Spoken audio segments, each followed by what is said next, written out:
오늘 우리는 이제 빌립보서 8번째 시간을 갖게 되는데요. 오늘 우리가 함께 살펴볼 주제는 성화입니다. 우리가 일상에서 어떻게 예수 그리스도를 따를 수 있을까를 고민하면서 우리가 일상의 삶을 통과해 나가면서 우리가 성화되어야 한다라는 것에 대하여 오늘 이 말씀을 바탕으로 함께 말씀을 나누고자 합니다. 우리 성화란 무엇인가? 우리 sanctification, 성화란 우리 속 사람이 예수 그리스도를 닮아가는 과정입니다. 성화란 우리의 속 사람이 예수 그리스도를 닮아가는 과정입니다. 우리의 겉모습의 어떤 종교적 행위나 또는 사람들에게 보이는 우리의 이미지가 아니라 우리의 속 사람이 예수 그리스도를 닮아가는 것입니다. 그러기에 우리가 이제 지난주에 함께 살펴보았던 예수 그리스도의 마음과 직접적으로 연결이 되지요. 2장 5절 너희 안에 이 마음을 품으라 곧 그리스도 예수의 마음이니. 너희 안에, 우리 안에 있는 것입니다. 속사람입니다. 이 마음을 품으라. 이것은 그리스도 예수의 마음입니다. 아래를 향해 움직이시는 마음, 그리고 자신을 비우시는 마음, 이 마음을 본받는 과정이 바로 성화입니다. 우리의 마음이, 우리의 속사람이 그리스도 예수의 마음을 점점 닮아가는 과정입니다. 그러니까 사랑하는 성도 여러분, 언제 우리가 가장 성화돼야 되겠습니까? 젊었을 때가 아니라 어떻게 돼요? 나이가 들어가면서 우리는 점점 성화되고, 성화의 가장 성화된 단계가 어디일까요? 그렇다면 죽음의 순간. 그렇습니다. 우리가 죽음의 순간, 죽음 앞에 설 때 우리가 가장 성화된 그런 모습으로 이제 하나님께서 죽음이라는 것을 사용하셔서 이제 우리에게 알려지지 않은, 살아있는 사람에게는 알 수 없는 신비의 과정이죠.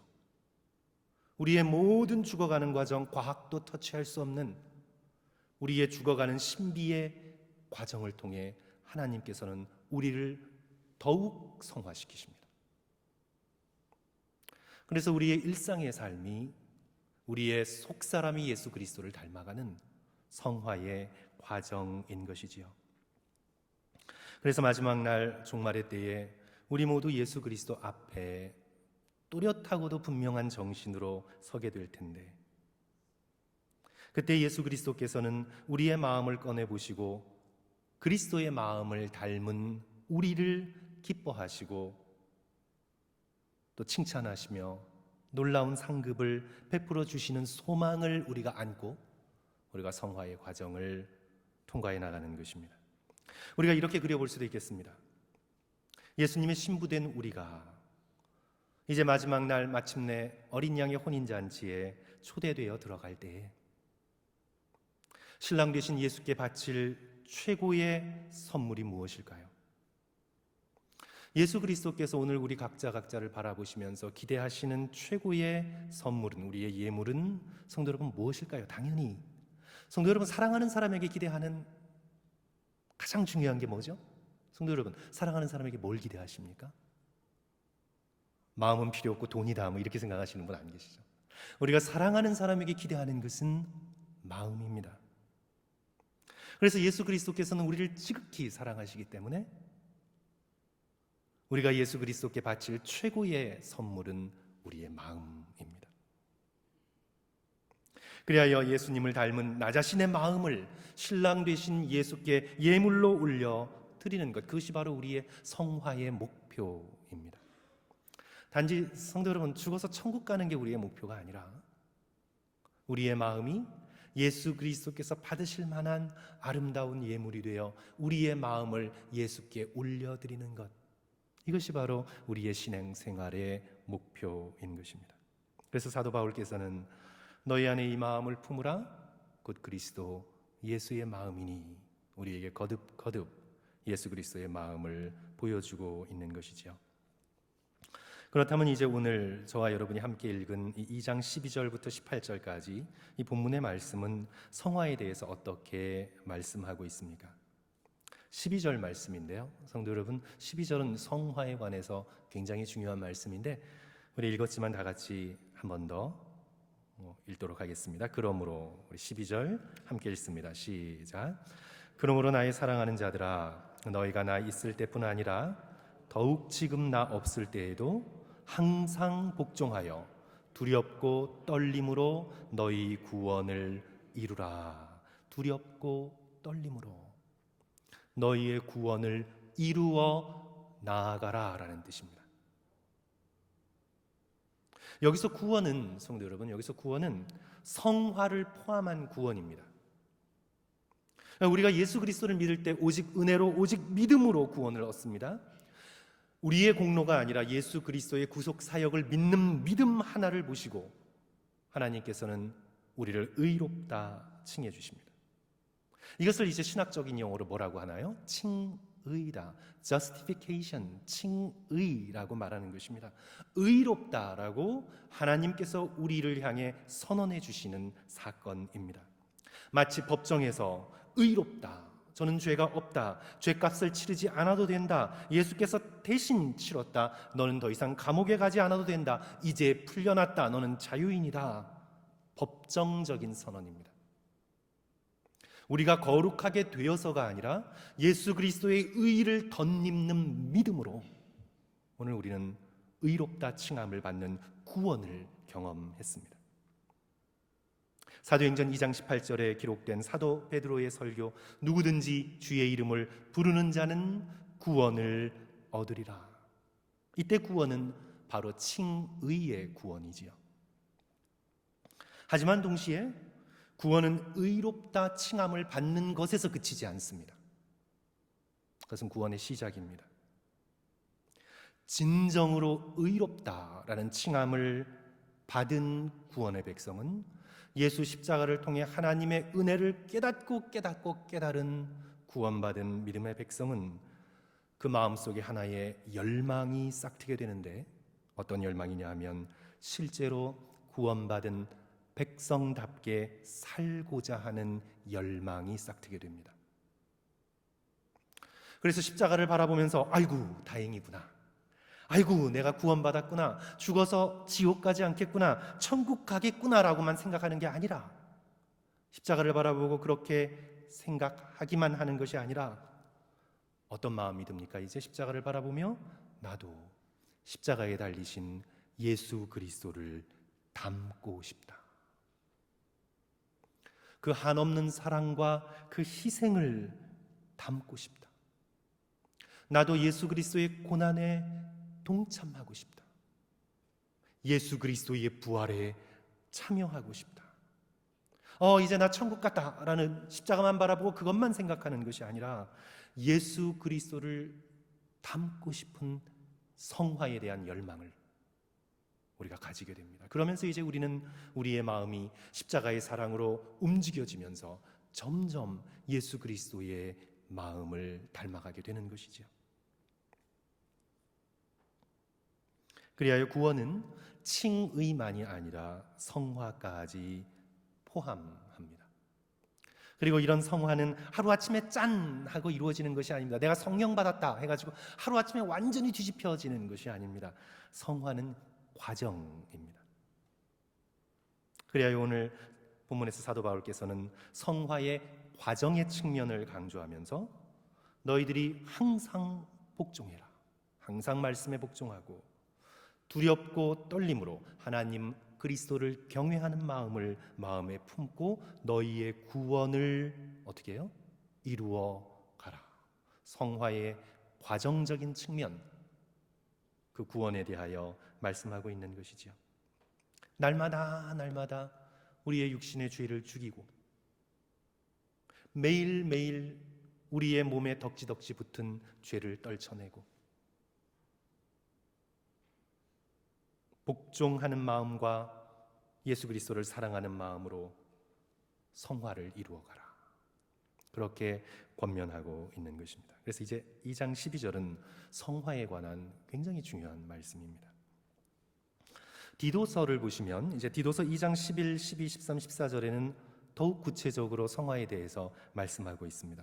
성도 여러분, 우리 다 함께 찾을까요? 우리 디도서 한번 찾겠습니다.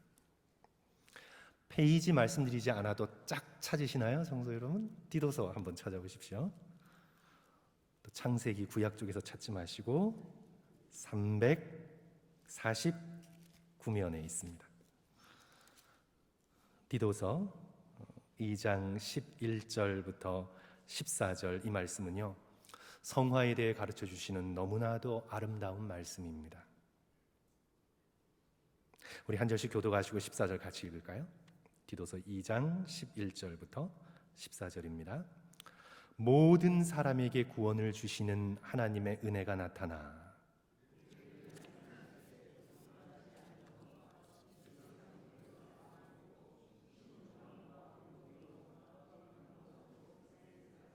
복스러운 소망과 우리의 크신 하나님 구주 예수 그리스도의 영광이 나타나심을 기다리게 하셨으니, 같이 읽습니다.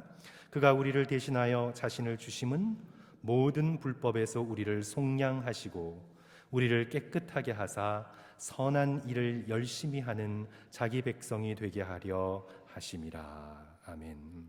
성도 여러분, 주목해서 잘 살펴보십시오. 구원을 주시는 하나님의 은혜가 어떻게 나타났습니까? 그저 우리를 죽고 난 다음에 천국으로 데려가는 것으로만 나타났습니까? 구원을 주시는 하나님의 은혜가 어떻게 나타났습니까? 그 크신 구원의 은혜가 우리를 양육하십니다. 우리를 교육하십니다. 우리를 가르치시고 우리를 고치십니다.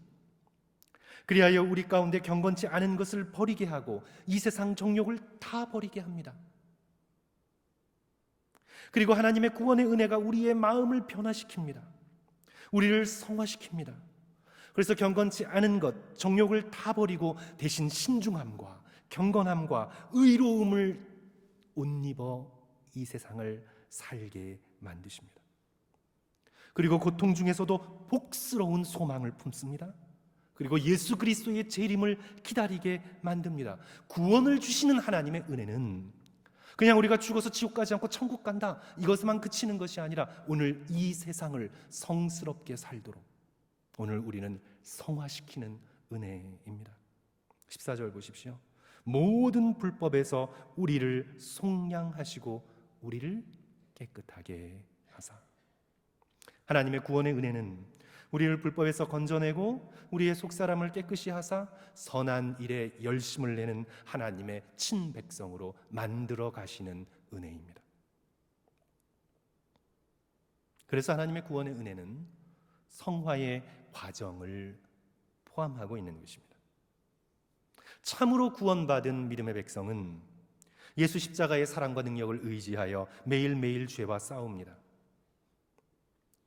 그리고 말씀 앞에 복종합니다. 두렵고 떨리는 마음으로 신중함과 경건함과 의로움을 입으며 살아가려 노력합니다. 그리하여 실제적으로 시간이 흐를수록 어제보다 오늘이, 오늘보다 내일이 내 마음이 점점 누구를 닮아가는 마음이 됩니까? 그리스도 예수를 닮아가는 마음이 됩니다. 그래서 성도 여러분, 우리의 겉사람은 후패하지만 우리의 속사람은 날마다 새롭습니다. 성도 여러분, 이것을 잘 믿지 못하실 수 있는데, 성도 여러분, 우리의 마음은 시간이 갈수록 예수님을 닮아 새로워집니다.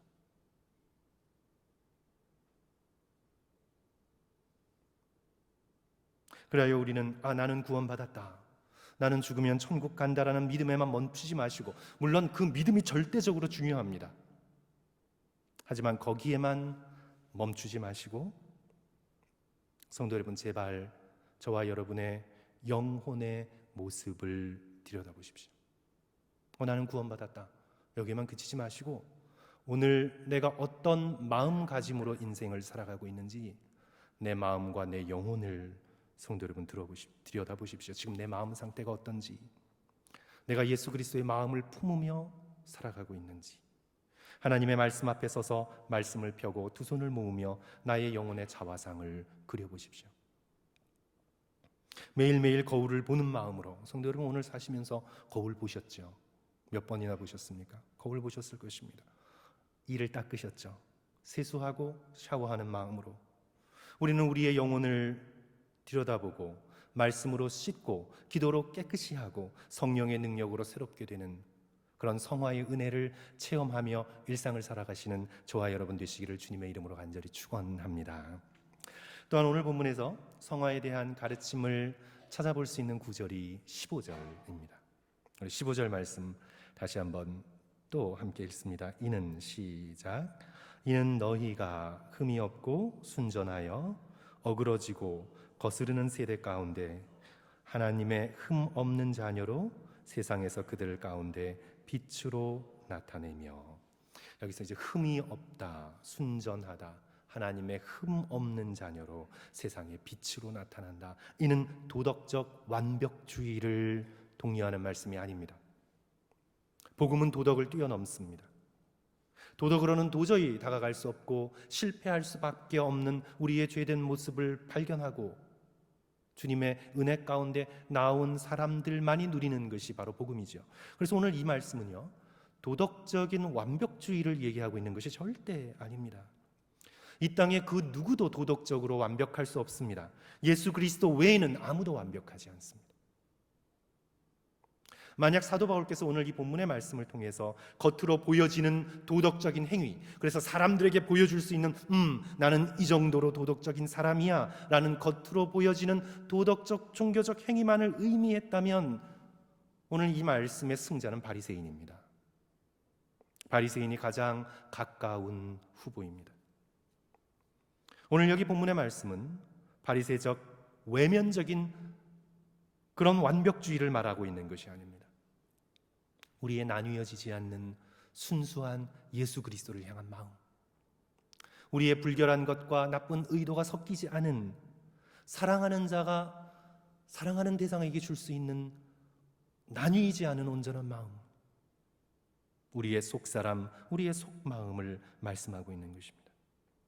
그리스도 예수의 마음을 담고자 하는 사람들, 그래서 하나님이 받으실 만한, 예수님이 기뻐하실 만한 순전하고도 흠없는 마음을 열망하고 있는 사람들, 그런 사람들을 가리키고 있는 것입니다.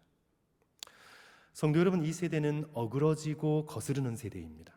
사도 바울의 시대도 그랬고 오늘날도 마찬가지입니다. 이 세대는 하나님을 거스리고 진리를 어그러뜨리는 세대입니다. 겉으로 도덕적으로 보이는 사람들, 소위 우리들이 보기에도 착한 사람이다 라고 생각하는 사람도 그 마음 속에서는 하나님을 싫어하고 거절합니다. 나이스하고 좋은 사회적인 매너를 갖추고 있지만 그 마음 속에는 너무나 교만하여 구원자가 필요 없습니다. 인생이 그런 거지 그냥 스스로 구원할 수 있다고 생각합니다. 이 세대는 하나님을 싫어하는 어그러진 거스르는 세대입니다. 이런 때에 예수 그리스도의 마음을 닮으려고 순전하고 나뉘어지지 않은 마음을 품고 예수님을 바라보는 자들, 그 소망대로 하나님의 흠 없는 자녀로 이 세상을 살아가게 됩니다. 성도 여러분, 이 세상은 어떤 세상입니까? 위를 향해 끊임없이 올라가려는 세상입니다. 어떻게 올라가냐면 경쟁자를 밀쳐내고 모함하고 윽박질러서까지 올라가려고 하는 세대입니다. 윗사람에게 아부하고 그래서 떨쳐내고 또 올라가려고 하는 세대입니다. 그래서 자기의 목뿐만 아니라 남의 것까지 다 긁어 모아서 자신을 채우고자 하는 이 시대는 위를 향해 올라가고 자신을 채우려는 시대입니다.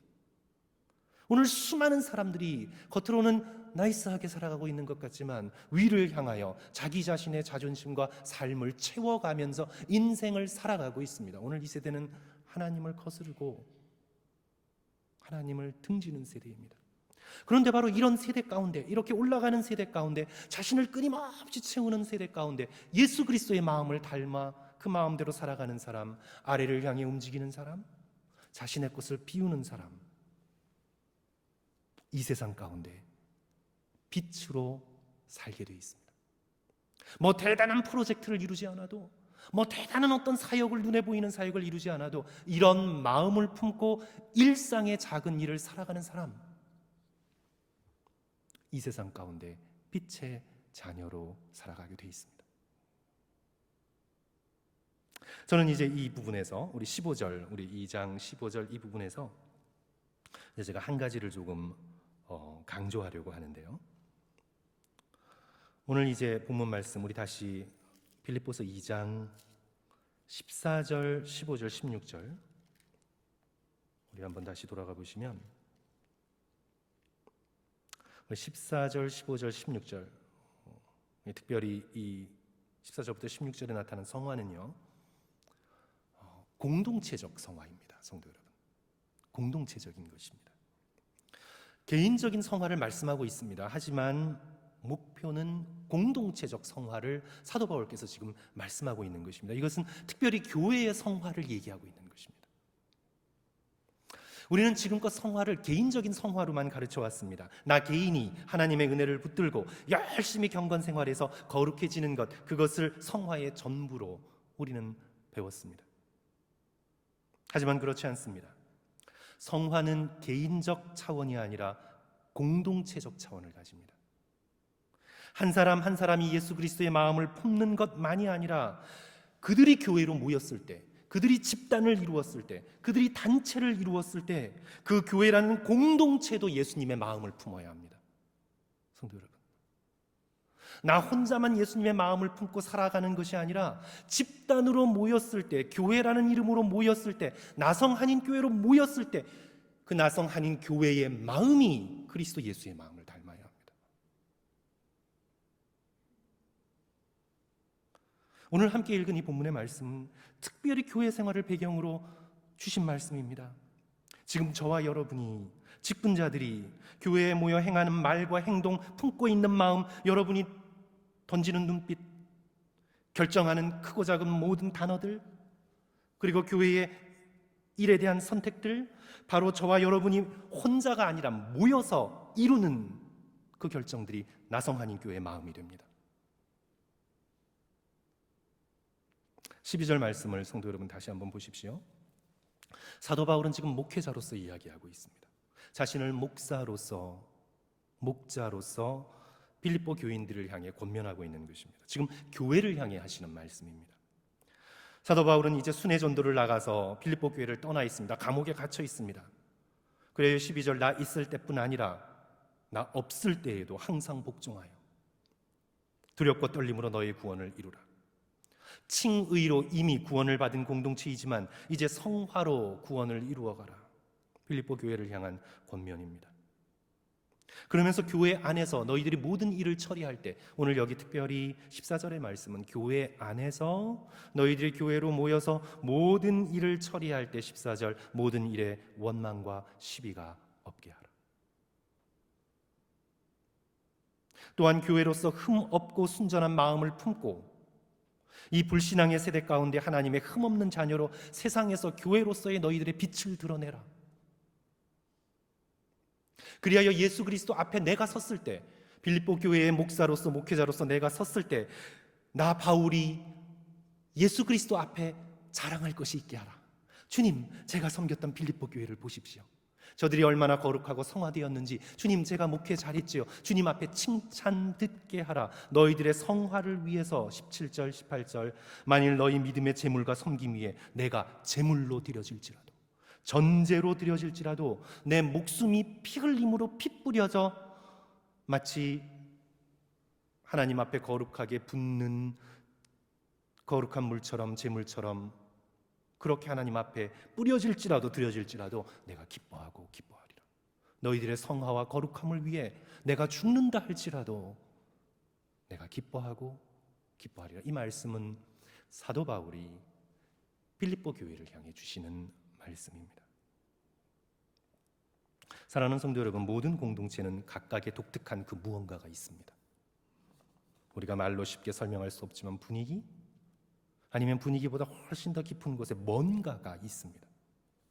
뭐 맛이라고 해도 좋고, 색깔이라도 해도 좋고, 냄새라고 해도 좋습니다. 그 공동체의 중심에서 뿜어져 나오는 그 무언가가 있습니다. 우리 교회가 43년 됐으면 그 중심에서 뿜어 나오는 우리 교회의 독특한 그 무언가가 있습니다. 신방을 해보면요, 성도 여러분, 그 집만이 가지는 독특한 말로 설명할 수 없는 그 무언가가 있습니다. 그냥 밖에서 한 사람을 개인으로 만났을 때랑 달라요.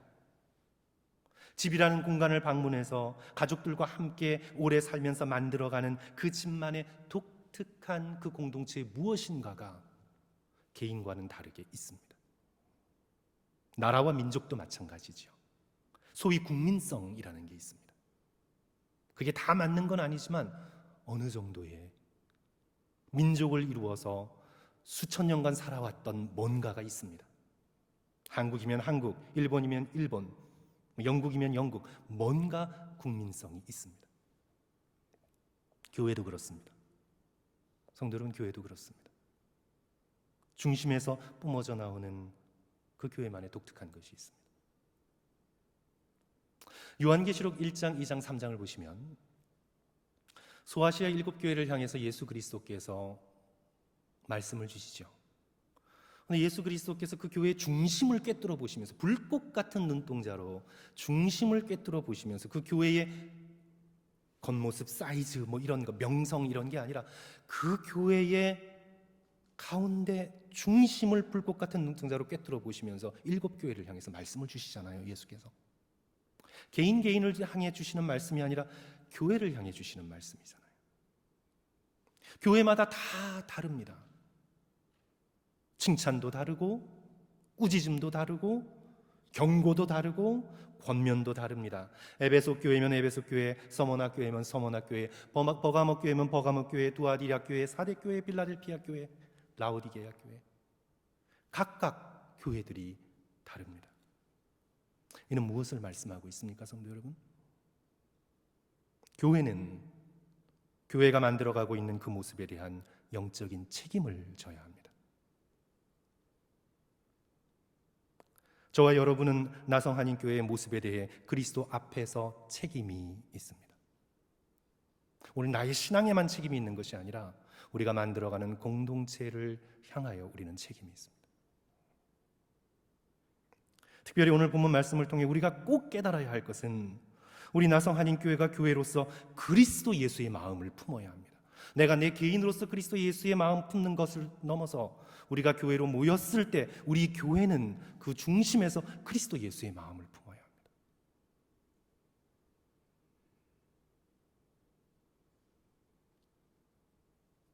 제가 몇 달 전에 주일 예배 때 한번 말씀드린 적이 있었습니다.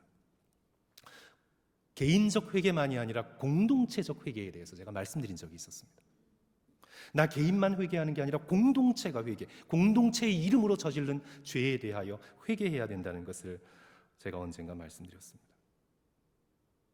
그때 제가 말씀드리면서 성도 여러분, 우리는 개인 각자 보면 다 좋은 사람들입니다. 성도 여러분, 우리는 각자 보면 다 좋은 사람들이에요. 그렇게 나쁜 사람이 없어요. 우리는. 그런데 개인보다 집단으로 모였을 때 한 사람 한 사람 보면 다 좋고 좋은 사람이 집단으로 모였을 때에 훨씬 더 맹목적이 될 수 있고 훨씬 더 이기적이 되기 쉽다고 말씀을 드렸습니다. 왜냐하면 집단의 이름으로 자기가 숨을 수가 있기 때문에. 교회도 예외가 아닙니다, 성도 여러분. 교회라는 단체로 모였을 때 그래서 우리는 더욱더 내가 지금 모인 이 교회라는 단체의 모임 안에 그리스도 예수의 마음이 있는가를 물어야 합니다. 우리는 그것을 물어야 합니다. 과연 우리는 교회의 이름으로 행하는 모든 결정을 정말 그리스도 예수의 마음을 품고 해나가려고 하는가? 정말 나성한인교회 교회의 이름으로 모였을 때 정말 우리는 우리의 마음의 중심 속에 그리스도 예수의 마음으로 하려고 하는가? 아니면 혹시 우리의 이기적인 욕망은 아닌가? 그렇게 해서 우리가 우리 교회를 만들어가는 우리 교회의 모습에 대해 개개인은 공동체적 책임이 있습니다.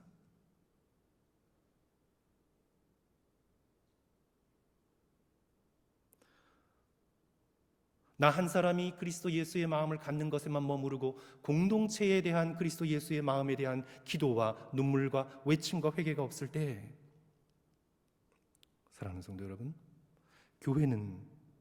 교회라는 이름으로 가장 이기적이 될 수 있습니다. 비극적입니다. 그리고 가장 폐쇄적이 될 수 있습니다.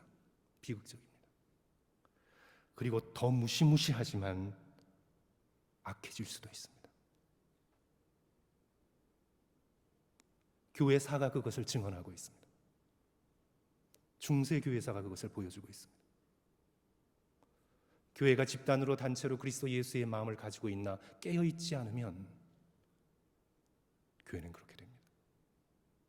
그리하여 12절의 말씀, 오늘 여기 12절의 말씀은 개인뿐만 아니라 교회라는 공동체에 주시는 말씀입니다. 그러므로 나의 사랑하는 자들아, 너희가 나 있을 때뿐만 아니라 지금 나 없을 때에도 항상 복종하여, 구원받았다고 천국 간다고 우리는 교회라고, 우리는 예수님의 이름을 붙들고 모이는 교회라고 그렇게 자만하지 말고, 두렵고 떨림으로 너희 공동체의 구원을 이루어 나가라. 오늘 이 말씀은 교회 공동체에 주시는 말씀입니다. 그래야 우리는 개인적인 성화를 위해서 우리는 노력해야 되고, 교회의 성화를 위해서 우리가 노력해야 합니다. 우리는 그 두 가지를 함께 이루어 나가야 합니다. 그렇다면 성도 여러분, 실천할 수 있는 방안이 무엇일까요? 성화 좋은데 우리가 어떻게 실천할 수 있을까요? 오늘 본문의 말씀이 너무나 정확하게 우리로 하여금 피할 길 없이 말씀하고 있습니다. 13절, 14절 우리 다 같이 한 목소리로 읽습니다. 13절, 14절 우리 다 같이 한 목소리로 읽습니다. 너희 안에서, 시작.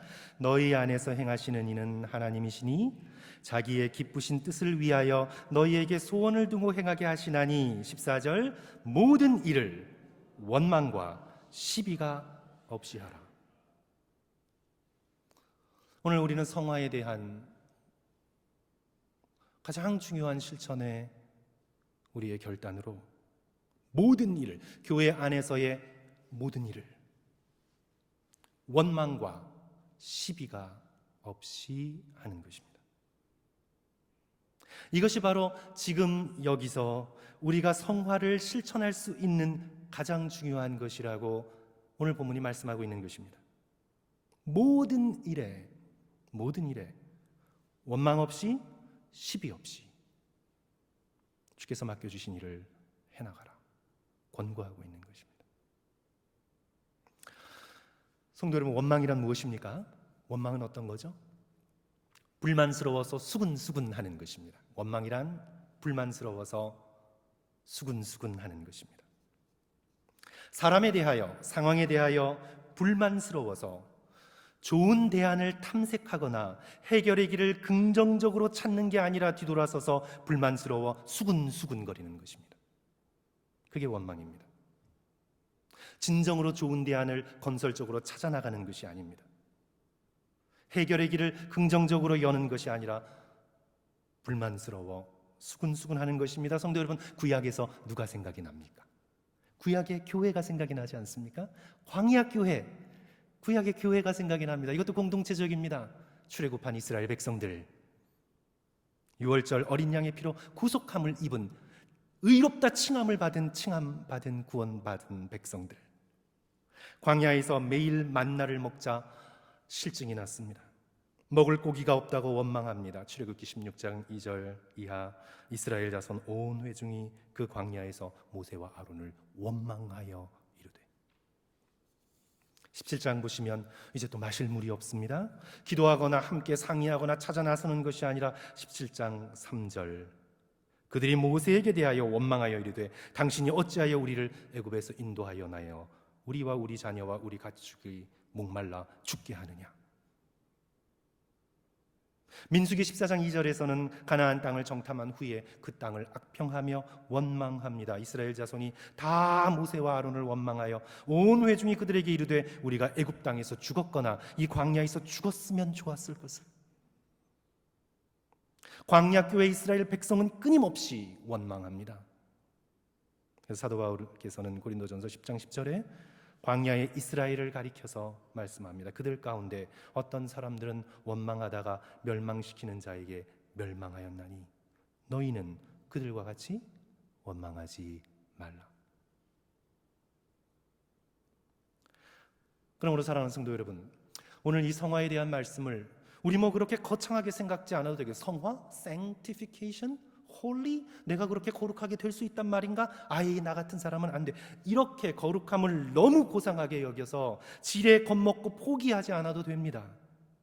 우리가 지금 여기서 할 수 있는 성화의 공동체적 성화의 개인적 성화의 가장 첫 걸음은 뭐 하나님의 뜻, 하나님의 계획, 소명, 거룩 이렇게 큰 단어 지금 생각하지 마시고 오늘 먼저 가장 일상생활에서 구체적으로 우리의 마음과 입술에서 사람을 향한 원망의 생각과 말을 버릴 수만 있다면 오늘 우리의 마음과 입술에 혀에 덕지덕지 묻은 원망의 말을 버릴 수만 있다면 뭐 하나님의 거룩, 하나님의 뜻, 뭐 소명, 뭐 세계 선교 이런 모든 것들 나중에 생각하고 지금 우리의 입술과 마음 속에서 우리가 그렇게 할 수만 있다면 정말 우리가 그렇게 하고자 하고 그것을 위해서 기도하고 정말 그렇게 되고자 한다면 성도 여러분, 우리는 굉장히 성화된 삶을 살아갈 수 있습니다. 성도 여러분, 정말 그럴 수 있습니다. 제가 지금 건전한 제안과 사랑의 충고와 정직한 상황 파악을 거부하는 것이 아닙니다. 원망, 불만스러워 수근수근 거리는 것을 멈추라고 오늘 본문이 말씀하고 있습니다. 말뿐만이 아니라 생각 자체를 버리라는 말씀입니다. 우리가 성령을 의지하여 정말 그렇게 하기로 결단하고 정말 그렇게 하기를 원한다면 무슨 재미로 인생을 살라고? 사람 뒤에서 조금 수근거리며 씹는 재미가 아니면 어떻게 살라고? 이런 마음 다 버리고 그것이 우리의 영혼과 마음을 상하게 하고 공동체의 성화를 가로막고 있기에 그것을 성령 안에서 버리고 우리가 정말 오늘 본문의 말씀처럼 흠없고 순전한 하나님의 빛의 자녀로 살아가기를 소망하며 원망의 말과 생각을 버릴 수만 있다면 성도 여러분, 우리는 굉장히 성화된 삶을 누릴 수 있습니다. 다시 한번 저와 여러분에게 우리 모두 십자가의 은혜와 성령을 의지하여 원망을 버리기로 결단하며 예수 그리스도의 도움을 간구할 수 있는 저와 여러분 되시기를 주님의 이름으로 간절히 축원합니다. 겉으로 아멘 안 하신 분들은 속으로 하셨다고 제가 믿습니다. 이제 원망과 함께 오늘 여기서 원망과 뭐라고요? arguing, 시비입니다. 시비는 어떤 것이냐 하면 그저 다투면서 자기 주장을 하는 겁니다. 진리를 위한 진지한 탐색이 아닙니다. 그래서 요모조모를 따져보는 그런 것이 아닙니다. 그리고 공동체의 최선을 위해 머리를 맞댄 건전한 토론이 아닙니다. 이것은 말대로 arguing, 단지 나의 자존심 때문에 나의 작은 권위를 지키기 위하여 아니면 그렇게 주장하는 자신이 너무 똑똑하고 멋져 보여서 그저 나의 주장을 관철시키려고 하는 것, 그것을 arguing, 시비라고 말하고 있습니다.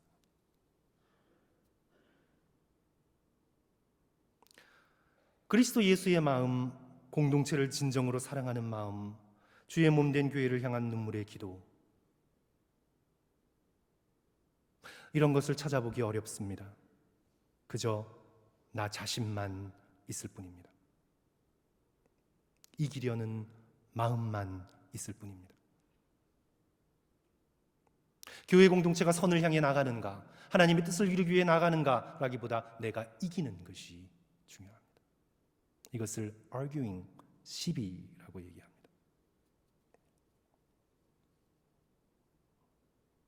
저는 최근에 달라스 윌라드의 마음의 혁신이라는 책을 꼼꼼하게 읽어 내려가면서 저는 그냥 그 책의 모든 장을 그냥 쉽게 넘길 수가 없었습니다. 너무나 귀한 도전의 통찰과 말씀을 담고 있어서 한 장 한 장을 굉장히 곱씹으면서 읽으면서 제가 마치 칼에 폐부를 찔린 것 같은 기분이 들었던 그런 말이 있었습니다. 이제 달라스 윌라드가 마음의 혁신이라는 책에서 제자들의 사고방식, 단지 예수 믿고 천국만 가려는 사람 말고 정말 예수님을 따르는 제자들의 사고방식, 생각하는 방식 얘기하면서 제자의 사고방식의 세 번째 큰 위험, 첫 번째, 둘째 얘기하고 세 번째 큰 위험은 우리가 진정 예수 그리스도의 제자가 되려 하고 진정 그리스도 예수의 마음을 닮은 성화의 과정에 들어가는 예수님의 진정한 제자가 되기를 원한다면 그 제자의 사고 생활에서 세 번째로 큰 위험은 내 욕심, 특히 내가 옳음을 입증하려는 욕심에 생각을 내맡기는 거다. 다시 말하면 내가 옳다는 것을 입증하려는 욕심. 이것은 지적인 자기 의와 짝을 이루며 흔히 주변 사람들의 인정을 받으려는 욕심과 연계된다. 그러면서 이렇게 쓰고 있습니다. 저는 이 말씀이 두드러지면서 저의 마음을 찔렀습니다. 무조건 내가 옳음을 절대 입증하려 하지 마라. 우리는 이것을 제자의 규칙으로 삼아야 한다. 무조건 내가 옳음을 절대로 입증하려고 하지 마라. 그런데 저는 저희 삶과 언어 생활을 돌아보면 여지껏 굉장히 많은 경우에 제가 옳다는 것을 입증하려고 했거든요. 저희 어머니도 제가 어렸을 때 아유 너는 검사가 되지 그랬니? 이런 말씀을 하셨어요. 또박또박 따져가지고 이것이 칼에 찔린 것 같았습니다. 제 폐부를 하시는 하나님께서 저에게 기회를 주신 겁니다.